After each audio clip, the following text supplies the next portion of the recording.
It's a bit of an odd talk in the sense that I won't really be showing much data because we don't have any data in CENTER-TBI because there are no centers in Africa that are part of CENTER-TBI. And so I wasn't quite sure why Andrew asked me, but I think for two reasons. One is that we need to identify what are the reasons of that we can't recruit sites in large swaths of the globe like Africa and South America, but also to look at the opportunities. And the reality is that Jeff or David or Peter, regardless of how good they are at doing studies in their regions, the extrapolation of the results of those studies to places where actually 90% of TBI really occurs in the world, at best is a stretch. And we realized that a couple of weeks ago also with the consensus for decompressive craniectomy that the results only applied to where probably 10% of the TBI burden actually occurs in the world. And if we are committed to the idea of making a meaningful difference in TBI globally, then we need to adjust our strategy. So I want to talk a little bit about South Africa, but perhaps a little bit more globally about Africa also. And just to make a couple of key points about it, and unbeknownst to some people and the occasional politician, Africa is a continent, not a country. It comprises 54 very, very different countries. South Africa in particular, it's an upper middle income country, so we have some resources, but those resources are very unevenly distributed and it's an incredibly heterogeneous country. It's the most unequal society in the world, and I'll tell you why I say that. It has a huge neurotrauma burden, but there's very little interest, both on a clinician level as well as on a governmental level, to do something meaningful about that. And most of the funding, both from government resources as well as external resources, goes disproportionately to infectious diseases.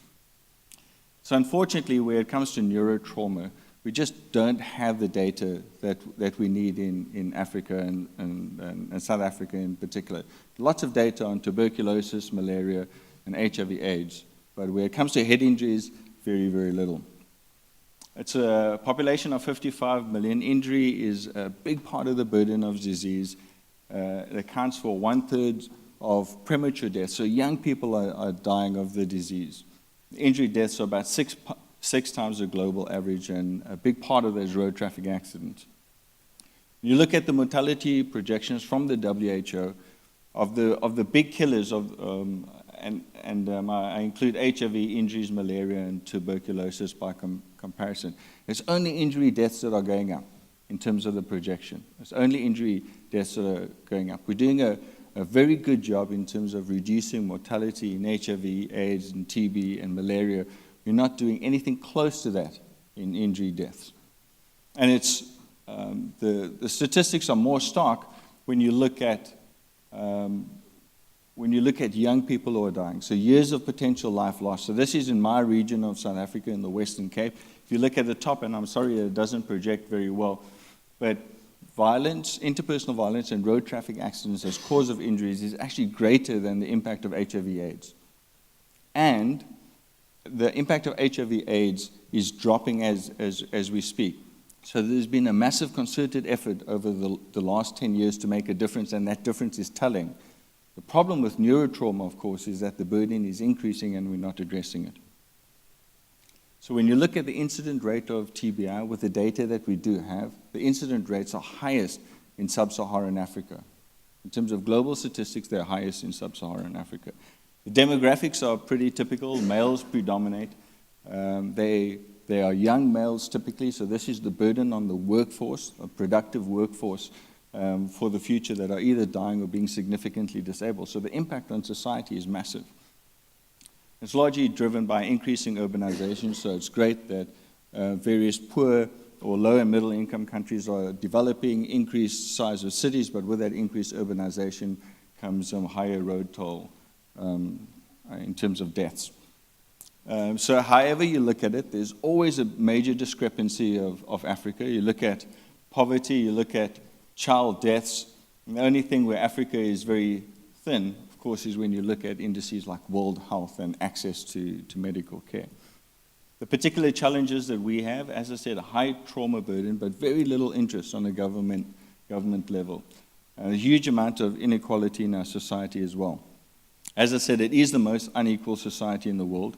You can look at that in a couple of different ways. There's something called the Gini coefficient, which is a measure of disparity between the richest and the poorest. And South Africa and Southern Africa, so that includes Botswana and Namibia as well, got the highest Gini coefficient in the world. You can look at it with something called the Palmer ratio as well. And again, it's just a stark manifestation of the disparity. So if you come to Cape Town, it's a great city, we love it. But at the top, you can have these apartments on Clifton Beach, which some of them will go for $10 million US for an apartment. But in the same city, just a few kilometers down the road, you have these shacks and township houses where they don't have access to running water, where they don't have access to toilets. And this, of course, is where the burden of disease really is. So within my city, I'm very starkly aware of the existence of these two worlds. And the one part of the world, perhaps the world up there, is where most of our TBI research gets done. The problem is that most of TBI in the world happens in this lower part. So in terms of clinical care, we have lots of private hospitals for about 20% of the population, and about 80% of healthcare is on that 20% of the population who have medical insurance. And we have 150 neurosurgeons in total, but the vast majority of them in the private sector. Even the ones who are in the public sector moonlight in the private sector. And unfortunately, neurotrauma is managed by neurosurgeons, but it's not a big money spinner. So the interest, unless you're an academic, is very low. So these are the two hospitals I work at. One is Krediski Adult Hospital, and the other one is Red Cross Children's Hospital. And most people are aware of Krediski Hospital because that's the place where the first heart transplant was done by Chris Barner. This is the Heart Transplant Museum. But it's interesting that in a country like South Africa, we are known and we've been put on the map for heart transplantation. But if you think about the priorities of heart transplantation and why we'd pursue a program for heart transplantation in the context of a country where the burden of disease is for conditions very, very different from the conditions that we unfortunately end up getting known for, which is heart transplant. There's a huge amount of economic and ethical issues that come with that. But of a little aside, so Chris Barnard, many of you will know him as the heart transplant surgeon, but you might not know that his MD thesis was on a neurosurgical condition. Did you know that, Andrew? Did his MD thesis on tuberculous meningitis. And probably, like many of us, found that the only way that you can actually get research funding in a place like South Africa is to do on infectious diseases. But of course, he moved on from there because he realized that there was probably not a lot of money in pursuing an academic career, and certainly wouldn't catapult him into the stratosphere where he'd be hanging out with Sophia Loren if he'd continued along that stream. So in terms of research, there's very little research output, at least funded locally. And so in our center, we've steadily produced research, but none of that has been funded locally. And as a badge of pride, I've often said, is that that strategically we find funding through infectious diseases research for the things that we can't fund, like in neurotrauma. But it's not all doom and gloom. There are lots of great opportunities in Africa. Africa is often seen as a continent undergoing a huge amount of renaissance, a huge amount of economic opportunities. And those opportunities are also true for neurotrauma research. And importantly, because of two things. One is this is where the global burden of disease is in Africa and South America and Southeast Asia.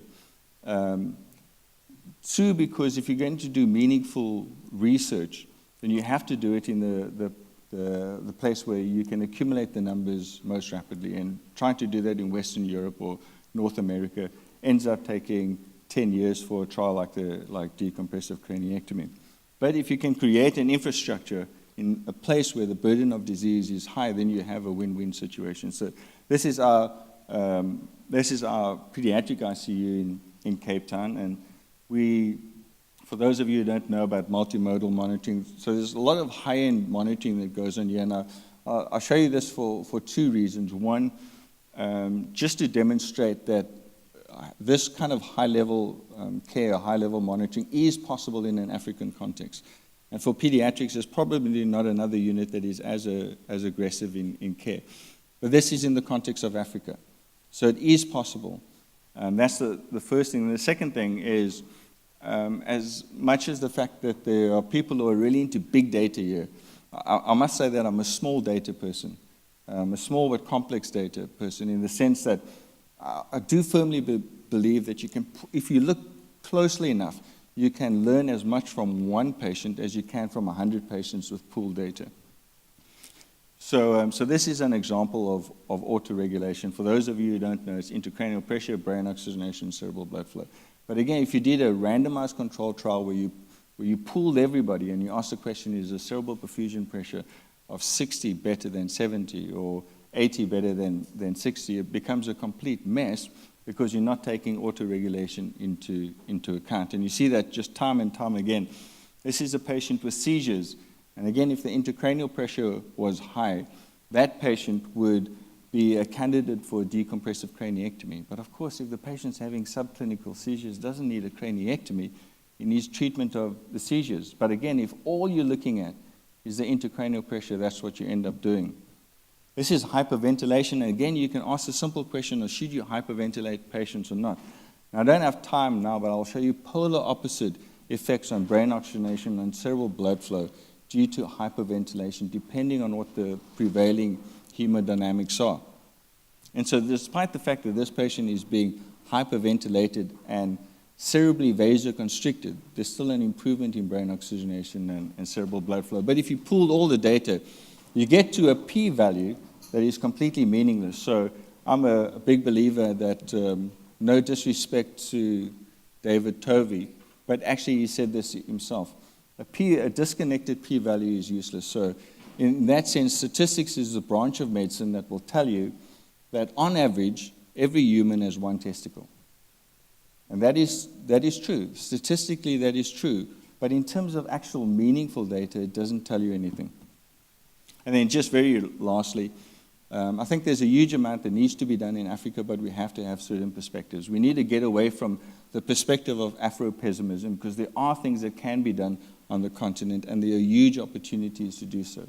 That said, with the global push for surgery, there's a huge amount of enthusiasm to get involved in Africa, but we need to be cautious about it. We can't make the mistakes that we've made in the past, both in the recent past of the missionary zeal or colonial zeal for Africa. There are issues that it brings up that we need to address first.